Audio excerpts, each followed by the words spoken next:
In this passage from the book of Genesis, we witness a significant event in the life of Abram, who later becomes known as Abraham. At the age of 99, Abram receives a divine visitation from the Lord. During this encounter, God reveals himself as the Almighty God and initiates a covenant with Abram. The first instruction God gives Abram is to walk before me and be thou perfect, Genesis 17:1. This call to walk before God implies a life of obedience and devotion to Him. Abraham is called to live a blameless and righteous life, following God's ways and commands.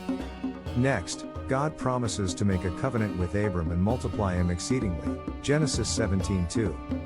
This covenant signifies a special relationship between God and Abram, where God promises to bless him and his descendants abundantly. Abram falls on his face in reverence and humility as God continues to speak with him, Genesis 17:3. God reiterates that the covenant is with Abram and emphasizes that he will become a father of many nations, Genesis 17:4. To mark this new identity, God changes Abram's name to Abraham, which means father of a multitude, Genesis 17:5. God further promises that Abraham will be exceedingly fruitful, and nations and kings will come from him, Genesis 17:6. This promise indicates the vastness and significance of Abraham's descendants. Moreover, God establishes the covenant as an everlasting one, extending to Abraham's future generations. God declares, "I will be their God," Genesis 17:7, signifying his role as the protector, provider, and guide for Abraham and his descendants. As part of this covenant, God promises to give Abraham and his descendants the land of Canaan as an everlasting possession, Genesis 17:8. This promise becomes an essential aspect of the later history of the people of Israel. God instructs Abraham to keep the covenant, not only for himself but also for his future generations, Genesis 17:9. The sign of this covenant is circumcision, specifically for every male child among Abraham's descendants, Genesis 17:10-11. Circumcision serves as a physical token representing the covenant between God and Abraham. The act of circumcision is to be performed on the 8th day after a child's birth. This applies to those born within Abraham's household as well as those acquired through purchase, Genesis 17:12. The covenant is to be marked on the flesh as an everlasting sign, Genesis 17:13. Furthermore, any uncircumcised male child will be considered to have broken the covenant and will be cut off from his people, Genesis 17:14. This emphasizes the importance of obedience and adherence to the terms of the covenant. God then addresses Abraham's wife, Sarai, renaming her Sarah, which means princess, Genesis 17:15. God blesses Sarah, promising that she will bear a son for Abraham. God assures Abraham that he will bless Sarah, and she will become a mother of nations, and kings will come from her, Genesis 17:16. Abraham's response to this promise is one of disbelief and amusement. He laughs inwardly, questioning whether a child can be born to him at the age of 100 and to Sarah, who is 90 years old, Genesis 17:17.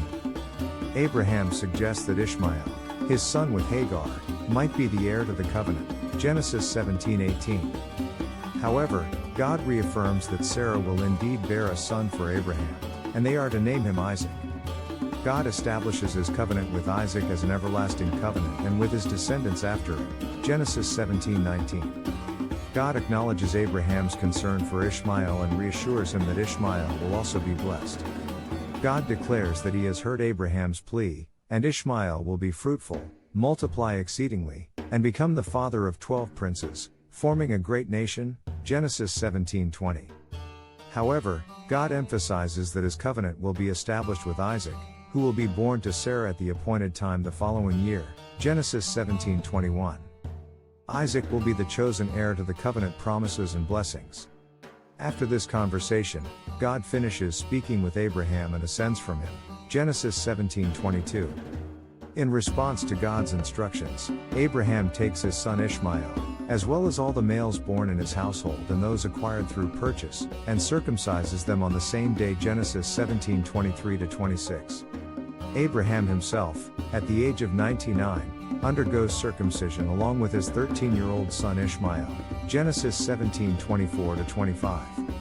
All the men in Abraham's household participate in this physical sign of the covenant. This passage highlights several key elements. God's covenant with Abraham.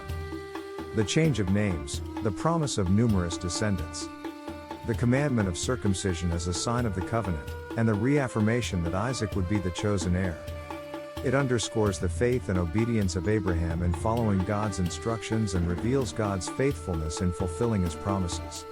Overall, these verses in Genesis 17 provide important insights into the establishment of the covenant between God and Abraham, shaping the course of Abraham's life and the history of the people of Israel. The covenant foreshadows the fulfillment of God's redemptive plan through Abraham's descendants, culminating in the birth of Jesus Christ, who would bring salvation to all nations. Thanks for watching. Like, share and subscribe.